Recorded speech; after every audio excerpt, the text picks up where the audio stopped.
Right bulletin లో breaking చూస్తున్నాం. Parliament వర్షాకాల సమావేశాలు నేటితో ముగియనున్నాయి. ఇక మొత్తం 19 రోజుల పాటు కొనసాగిన సమావేశాలు 18 రోజుల పాటు వాయిదాలతో ఉభయ సభలు సజావుగా సాగలేదు.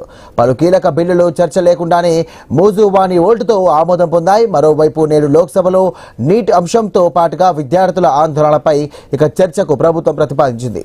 ఈ అంశంపై సభ్యులు లేవనెత్తే ప్రశ్నలకు కేంద్ర హోంమంత్రి అమిత్ షా ఇక సవివరంగా సమాధానం ఇస్తానంటూ కూడా తెలియజేశారు. దీంతో సమావేశాల చివరి రోజు లోక్సభలో నీటి వ్యవహారంపై ఎలాంటి చర్చ జరుగుతుంది, అలాగే ప్రభుత్వం ఏం సమాధానం ఇస్తుంది, అలాగే అన్న దానిపై ఆసక్తి నెలకొంది. ఇప్పటికే పలు అంశాలపై ప్రతిపక్షాల ఆందోళనలతో ఇక సమావేశాలు వాయిదాలకే పరిమితమైనటువంటి నేపథ్యంలో చివరి రోజు సభా కార్యక్రమాలు ఎలా సాగుతాయన్నది ఇప్పుడు కీలకంగా మారింది. రైట్, మొత్తం మీద ఈసారి జరిగినటువంటి వర్షాకాల సమావేశాలు 18 రోజుల పాటు కూడా వాయిదాల పర్వంతో కొనసాగింది. ఇటు అధికార ప్రతిపక్ష పార్టీల నడుమ మాటల యుద్ధం నడిచింది. ఇటీవల జరిగినటువంటి కొన్ని పరిణామాలు, ముఖ్యంగా చెప్పాలంటే ఇటు అయోధ్య రామ మందిర చోరీ వ్యవహారం, అలాగే జంతర్ మంతర్ వద్ద జరిగినటువంటి ధర్నా మరియు విద్యార్థులకు సంబంధించినటువంటి నీట్ అంశం, అలాగే పేపర్ లీకేజీలు తదితర అంశాలకు సంబంధించి కూడా మొత్తం మీద ఇటు కేంద్రం వర్సెస్ ఇటు అధికార పార్టీ వర్సెస్ ప్రతిపక్ష పార్టీగా అన్నట్టుగా మారింది. సో దాదాపుగా ఈ 18 రోజుల పాటు కూడా మొత్తం వాయిదాల పర్వమే కొనసాగింది అనుకోవచ్చు. సో సభకు సంబంధించి కూడా సగవుగా సాగరి ఎడల ఇటు మూజువాణి ఓటుతో పలు కీలకమైనటువంటి బిల్లులు కూడా ఆమోదం లభించింది. రైట్, ఇదే అంశానికి సంబంధించి మరిన్ని డీటెయిల్స్ అందించడానికి మా కరెస్పాండెంట్ రాము ప్రస్తుతం సిద్ధంగా ఉన్నాడు. బట్ దానికన్నా ముందుగా ఇటు సభ్యుల ప్రశ్నలకు సవివరంగా సమాధానం ఇస్తానంటూ నిన్న కేంద్ర హోంమంత్రి అమిత్ షా ఇటు లోక్సభ స్పీకర్ ఓం బిర్లాకు లేఖ రాశారు.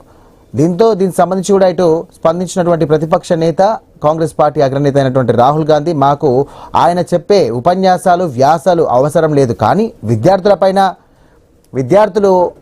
దాడి ఎవరు చేశారు, విద్యార్థులకు ఇంత దారుణంగా కొట్టడానికి మీకు ఎవరిని అనుమతించారు, మీ ప్రమేయం ఉందా, ఎందుకంటే ప్రభుత్వం ఏమైనా చెప్పిందా, పోలీసులు ఇంత దాష్టికానికి పడపాల్సినటువంటి అవసరం ఏముంది అని పలు ప్రశ్నలు లేవనెత్తారు. మొత్తం మీద ఈ రోజు జరగబోయే ఈ యొక్క సమావేశం చివరి రోజు కాబట్టి సో ఎలాంటి పరిణామాలు ఉంటాయి, అలాగే ఈ యొక్క వర్షాకాల సమావేశంలో ఈ 19th డే అనేది చాలా హాట్గా జరిగే అవకాశం ఉందని చెప్పేసి అనుకుంటా ఉన్నారు. మొత్తం మీద ఇటు నీటి వ్యవహారం అలాగే తదితర అంశాలకు సంబంధించి కూడా చూసుకుంటే కనుక ఇటు ప్రభుత్వానికి సంబంధించి కేంద్ర ప్రభుత్వాన్ని ఇరుకున పెట్టే విధంగా కూడా ఇటు ఇండు కూటమి నేతలు మరియు ఇటు ప్రతిపక్ష పార్టీకి సంబంధించినటువంటి ఎంపీలు సమాయత్తం అవుతున్నారు. ఇటు రాజ్యసభలో కూడా ప్రస్తుతం అదే పరిస్థితి ఉంది. బట్ లోక్సభలో ఈ రోజు జరగబోయేటువంటి ఈ యొక్క కీలక సమావేశాలు ఇటు దేశ రాజకీయాల అలాగే దేశ ప్రజలకు సంబంధించి కూడా చాలా ఎంతో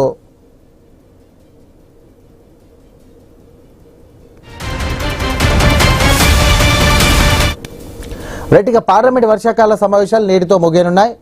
ఇటు మొత్తం మీద చూస్తే కనుక 19 రోజుల పాటు కొనసాగిన ఈ సమావేశాలు 18 రోజుల పాటు వాయిదాలతో ఉభయ సభలు సజావుగా సాగలేదు. పలు కీలక బిల్లులు చర్చ లేకుండానే మూజువాణి ఓటుతో ఆమోదం పొందాయి. ఇక మరోవైపు నేడు లోక్సభలో నీట్ అంశంతో పాటుగా విద్యార్థుల ఆందోళనపై చర్చకు ప్రభుత్వం ప్రతిపాదించింది. ఈ అంశంపై సభ్యులు లేవనెత్తే ప్రశ్నలకు కేంద్ర హోంమంత్రి అమిత్ షా సవివరంగా సమాధానం ఇస్తానంటూ కూడా తెలియజేశారు. దీంతో సమావేశాల చివరి రోజు లోక్సభలో ఇక నీటి వ్యవహారంపై ఎలాంటి చర్చ జరుగుతుంది, ప్రభుత్వం ఏం సమాధానం ఇస్తుంది అన్న దానిపై ఆసక్తి నెలకొంది. ఇప్పటికే పలు అంశాలపై ప్రతిపక్షాలు ఆందోళనలతో ఇక సమావేశాలు వాయిదాలకే పరిమితమైనటువంటి నేపథ్యంలో చివరి రోజు సభా కార్యక్రమాలు ఎలా సాగుతాయన్నది కీలకంగా మారింది. రైట్, మొత్తం మీద ఇటు అధికార పక్షం వర్సెస్ ఇటు ప్రతిపక్షం అన్నట్టుగా తయారైంది. మరి దాదాపుగా 18 రోజుల పాటు కూడా కేవలం వాయిదాల పర్వానికే పరిమితమైనటువంటి ఉభయ సభలు నేడు జరగబోయే చివరి రోజు సమావేశాల్లో భాగంగా ముఖ్యంగా ఎన్ని రోజుల పాటు కూడా అమిత్ షా నోరు మెదపలేదు అని చెప్పేసి ఇటు ప్రతిపక్ష పార్టీకి సంబంధించినటువంటి నేతలు అంటున్నారు. సో ఈరోజు ఖచ్చితంగా కూడా వారు లేవనెత్తే ప్రతి ఒక్క ప్రశ్న కూడా తన దగ్గర సమాధానం ఉంది, ఆ సమాధానాన్ని చెప్తానంటూ కూడా అమిత్ షా ప్రకటించినప్పటికీ కూడా ఆయన చెప్పే ఉపన్యాసాలు కానీ వ్యాసాలు కానీ తదితర అంశాలు ఏమున్నాయో మేము అసలు పరిగణలోకి తీసుకోము. ఖచ్చితంగా కూడా మేము అడిగినటువంటి ప్రశ్నలకు ఏదైతే ఉన్నాయో ఆయన సమాధానం చెప్పాలి. విద్యార్థులకు సంబంధించి కూడా దాడి విషయంలో అలాగే విద్యార్థుల కంటి చూపు పోయే విధంగా కూడా వారిపై దాష్టికంగా దాడి చేసినటువంటి అంశంలో భాగంగా ఎవరు అనుమతినిచ్చారో, అలాగే విద్యార్థులకు సంబంధించి కూడా ఎవరు ఈ పేపర్ లీకులో పాల్గొన్నారు, మరియు విద్యార్థుల భవిష్యత్తు పైన కూడా ఇటు ప్రభుత్వం ఎలాంటి ప్రణాళికలు చేపడుతుంది, విద్యా వ్యవస్థ పైన ఉన్నటువంటి ప్రస్తుత ఖచ్చితమైనటువంటి ప్రణాళికలు ఏంటి అని పలు సందర్భాల్లో కూడా అడగడం జరిగింది. బట్ ఇప్పుడున్నటువంటి పరిస్థితులు చూసుకుంటే కనుక ప్రజా సమస్యలు అలాగే ప్రస్తుతం అధికార పార్టీ చేసినటువంటి ఈ యొక్క తప్పులు మరియు వారి ఒప్పులు ఏంటో అనేది ఇటు ప్రతిపక్ష పార్టీకి సంబంధించిన నేతలు గట్టిగా అడిగే విధంగా కూడా వారు సమాయత్తమవుతున్నారు. ఇటు అయోధ్య రామ మందిరానికి సంబంధించిన చోరీ వ్యవహారంపైన కూడా ఇటు చర్చ జరగాలంటూ ఇటు రాజ్యసభలో మల్లికార్జున ఖర్గే చేసినటువంటి వ్యాఖ్యలు ఈ మధ్యకాలంలో పెద్ద దివారమే లేపినాయి అనుకోవచ్చు. బట్ ఈరోజు జరగబోయే లోక్సభ సమావేశాల్లో భాగంగా ఎలాంటి చర్చ జరగబోతోంది అని ఇటు సర్వత్రా ఉత్కంఠ నెలకొంది.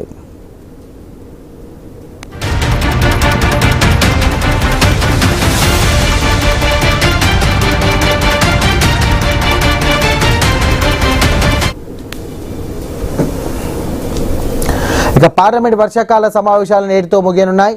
మొత్తం 19 రోజుల పాటు కొనసాగినటువంటి సమావేశాలు 18 రోజుల పాటు వాయిదాలతో ఉభయ సభలు సజావుగా సాగలేదు. పలు కీలక బిల్లులు చర్చ లేకుండానే మూజువాని ఓటుతో ఆమోదం పొందాయి. మరోవైపు నేడు లోక్సభలో నీటి అంశంతో పాటుగా విద్యార్థుల ఆందోళనపై చర్చకు ప్రభుత్వం ప్రతిపాదించింది.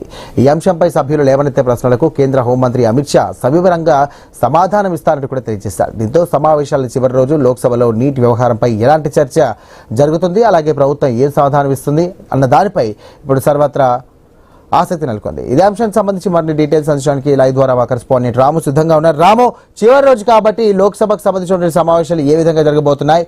సో బాణాలు సిద్ధం చేసుకున్నట్టుగా తెలుస్తోంది. మీరేమంటారు? ప్రతిపక్ష పార్టీకి సంబంధించినటువంటి వాళ్ళు బాణాలు సిద్ధం చేసుకుంటున్నారు ఎక్కుపెట్టడానికి. బట్ ఇది తగులుతుందా తగలదా, మరి కేంద్రం ఎలా వ్యవహరిస్తుందని చూడాలి. రైట్, మీరేమంటారు? ఏ అంశంతో మొదలయ్యావో వర్షాకాల సమావేశాలు అదే అంశంతో ఈ రోజు ముగింపు పలకనున్నారు.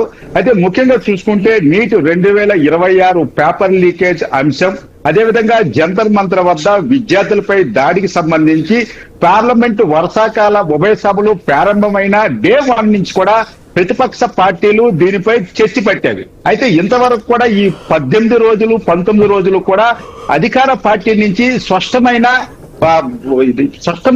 వ్యాఖ్యలు అయితే రాలేదు.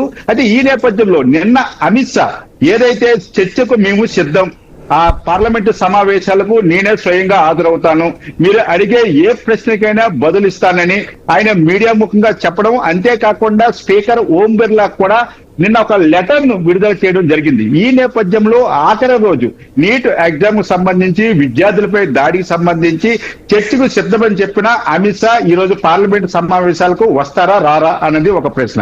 వచ్చిన తర్వాత దీనికి సంబంధించి ప్రతిపక్ష పార్టీలు ఈ అంశంపై ఏమైనా ప్రశ్నలు అడిగే పరిస్థితి ఉందా లేదని రెండో ప్రశ్న.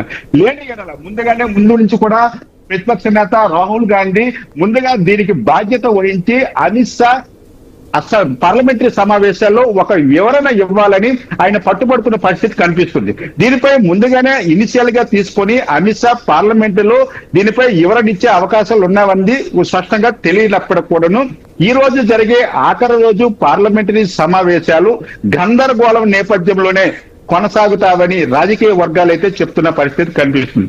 ఎందుకంటే ప్రతిపక్ష పార్టీలు ముందుగా అమిత్ షాని దీనికి ఏదైతే విద్యార్థులపై సంబంధించిన లాఠీ చార్జీ కావచ్చు ఇతర అంశాలకు బాధ్యత వహిస్తున్నానని పార్లమెంటులో అమిత్ షా చెప్పిన తర్వాత మా ప్రశ్నలు అనేవి లేవనెత్తామని చెప్తున్న పరిస్థితి అయితే కనిపిస్తుంది. ఈ నేపథ్యంలో ఈ రోజు వర్షాకాలపు పార్లమెంటు సమావేశాలు ఆఖరి రోజు కీలకంగా మారే అవకాశాలు కూడా స్పష్టంగా కనిపిస్తున్నవి.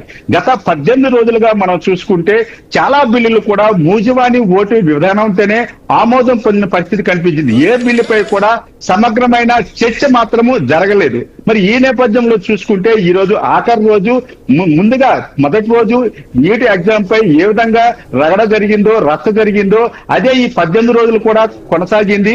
ఈ నేపథ్యంలో ఆఖరి రోజు ప్రభుత్వం నుంచి ఎలాంటి వివరణ వస్తుందని కొంత ఆసక్తికరంగా మారింది. అంతేకాకుండా పలు రాష్ట్రాల్లో ముఖ్యంగా జార్ఖండ్ లాంటి రాష్ట్రాల్లో కూడా స్టూడెంట్స్ పెద్ద ఎత్తున నిరసన తెలుపుతున్న నేపథ్యంలో నిన్న మీడియా అడిగిన ప్రశ్నలు కూడా రాహుల్ గాంధీ అక్కడ ఉన్న స్టూడెంట్స్ కూడా బహిరంగంగానే మేము మద్దతు ప్రకటించాము, స్టూడెంట్ విషయాల్లో అక్కడ ఏ పార్టీ ఉన్నా ఆ రాజీ పడే పరిస్థితి లేదని స్పష్టం చేసిన పరిస్థితి అయితే కనిపిస్తుంది. ఈ నేపథ్యంలో ఈ రోజు పార్లమెంటు ఉభయ సభలు కూడా కీలకంగా మారే అవకాశాలు అయితే స్పష్టంగా కనిపిస్తున్నాయి. సాయి రైట్, ఒక విధంగా చూస్తే కనుక ఇటు ముఖ్యంగా ఇటు నీట్ పేపర్ అంశం అలాగే ప్రధానంగా చెప్పుకుంటే కనుక ఇటు మల్లికార్జున ఖర్గే లేవనెత్తినటువంటి అంశం ఏదైనా ఉందంటే అది అయోధ్య సంబంధించినటువంటి చోరీ కేసుకు సంబంధించి కూడా చర్చ జరిగే అవకాశం ఉన్నట్టుగా తెలుస్తోంది. ముఖ్యంగా ఇటు పేపర్ అంశం, అలాగే పేపర్ లీక్ అంశం, అలాగే ఇటు అయోధ్య రామ మందిర చోరీ వ్యవహారం ప్రధానంగా ఎఫెక్ట్ పడే అవకాశం ఏమైనా కనిపిస్తుంది అనుకోవచ్చా ఈరోజు అసెంబ్లీ సమావేశంలో? ఖచ్చితంగా. ఎందుకంటే ఒకటి, అయోధ్య రామ మందిర్ సంబంధించి ఆ భారతదేశంలో ఉన్న 140 మంది కోట్ల వ్యక్తుల మనోభావాలకు సంబంధించిన అంశం. ఈ అంశంపై బీజేపీ కూడా చాలా ప్రెస్టేజ్ గా తీసుకెళ్లింది. రామ మందిర్ నిర్మాణం చేయింది, అంగరంగ వైభవంగా ప్రారంభించింది. అది రామ మందిరంలో ప్రజల తాలూకా విరాళాలు ఏమున్నవైతే దాని చోరీకి సంబంధించి బీజేపీ నిర్లక్ష్యం వహించింది, అసలైన దోషుల్ని తప్పించింది అనేది ప్రధాన కాంగ్రెస్ ప్రతిపక్ష పార్టీల ఆరోపణ. దీనిపై కూడా చర్చ జరిగే అవకాశాలు అయితే స్పష్టంగా కనిపిస్తున్నాయి. ఇక దేశవ్యాప్తంగా సంచలనం రేగిన నీట్ 2026 ఎగ్జామ్ సంబంధించి paper leakage, cockroach Janata party విద్యార్థుల నిరసనలకు సంబంధించి వాళ్ళపై చేసిన దాడికి సంబంధించి కూడా ప్రభుత్వాన్ని నిలదీసే అవకాశాలు అయితే స్పష్టంగా కనిపిస్తున్నాయి. మరి ఈ అంశంపై కేంద్ర ప్రభుత్వం హోంమంత్రి అమిత్ షా దీన్ని ఇనిషియల్ గా తీసుకున్నారు. దీన్ని నేను సమాధానం చెప్తానని నేను బహిరంగంగానే ప్రకటించిన నేపథ్యంలో ఎలా రియాక్ట్ అవుతారు ప్రతిపక్ష పార్టీలు? ఆ అధికార పార్టీకి సంబంధించి వాళ్ళ జవాబును ఆశించే పరిస్థితి ఉంటుందా, లేదా గత 18 రోజులుగా జరిగినట్లుగానే మరలా నినాదాలు, నిరసనల నేపథ్యంలో పార్లమెంటు వర్షాకాల సమావేశాలు ముగిస్తాయి అనేది మాత్రం ఆసక్తికరంగా మారింది. ముఖ్యంగా చూసుకుంటే రామ మందిరంపై ప్రతిపక్ష పార్టీలు ఏమైనా ప్రశ్నలు లేవనెత్తితే వాటిపై డిస్కషన్ చేయడానికి అధికార పార్టీ అంత సముఖత వ్యక్తం చేయడం లేదు. ఎందుకంటే ఇప్పటికే దానిపై కేసు నమోదు చేశాము, దానికి సంబంధించిన వాళ్ళని అరెస్ట్ చేశామని ఇప్పటికే ఒక క్లారిటీ ఇచ్చిన పరిస్థితి కనిపిస్తుంది. మరి నీట్ ఎగ్జామ్ సంబంధించి కేంద్ర ప్రభుత్వమే అధికారికంగా ఒక లెటర్ విడుదల చేసింది, స్పీకర్ కూడా ఇచ్చింది. దానిపై ఏమైనా చర్చించే అవకాశాలు కనిపిస్తున్నాయి సార్. రైట్.